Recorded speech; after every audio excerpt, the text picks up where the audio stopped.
Əziz izləyicilər, məndən qızılgülün budanmasını istəmişdilər izləyicilərimizdən. Bilməyənlər üçün mən həmişə demişəm, qeyd eləsinlər. Mən də tam demirəm, professional bilirəm. Yəni öz bildiyim, praktik etdiyim, hər il budadığım metodları göstərmək istəyirəm, metodları göstərmək istəyirəm. Yəni bu cürdürsə, baxın bu cür çiçəklər açırsa və əsasən çiçək açıb beləncik qalırsa, bunlar ümumiyyətlə budanmalıdır, bildiyiniz kimi budanmalıdır. Və daha yaxşı forma verməkdən ötürü bəri çıxanları, ümumiyyətlə qızılgülü nə qədər çox dibdən budasanız, kök hissəsindən onsuz da bir o qədər pöhrələr verir. Mən əsasən yola tərəf çıxanları budayacağam, yan tərəfləri çıxanları saxlayacağam. Baxın, belə deyim. Artıq burada olanlar yoxdur. Burada olanlar da yoxdur. Yavaş-yavaş.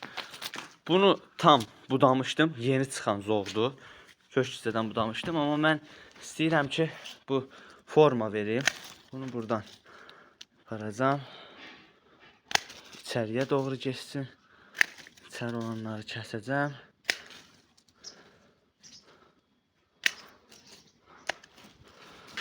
Gördüyünüz gibi. Sonra aşağıya doğru əyilənlər var. Onları buradan, daha sonra isə kök hissədən kəsəcəm. Yavaş-yavaş forma almağa doğru gedir. Getdi. Qorxmayın çox kəsib yolmaqdan. Pöhrələrlə artıb çoxalacaq. Ondan qorxmayın. Ondan qorxmayın.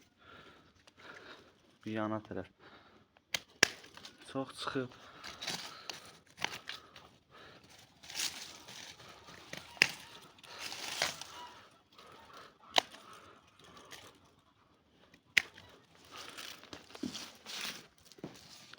Sadəcə mən hər il bu cür edəndə daha çox yeni pöhrələr əmələ gəlir ki, bu da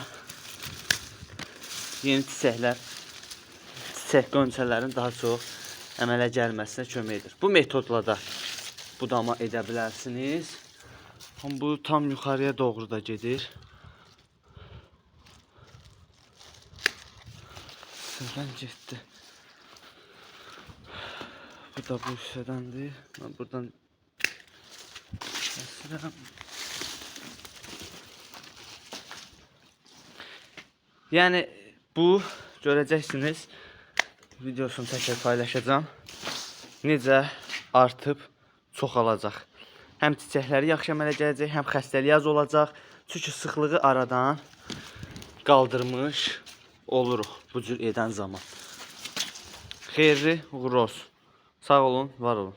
Yenə deyirəm, bilməyənlər üçün bu cür budama etdim. Bilənlər varsa öz metodları ilə budama edə bilərlər.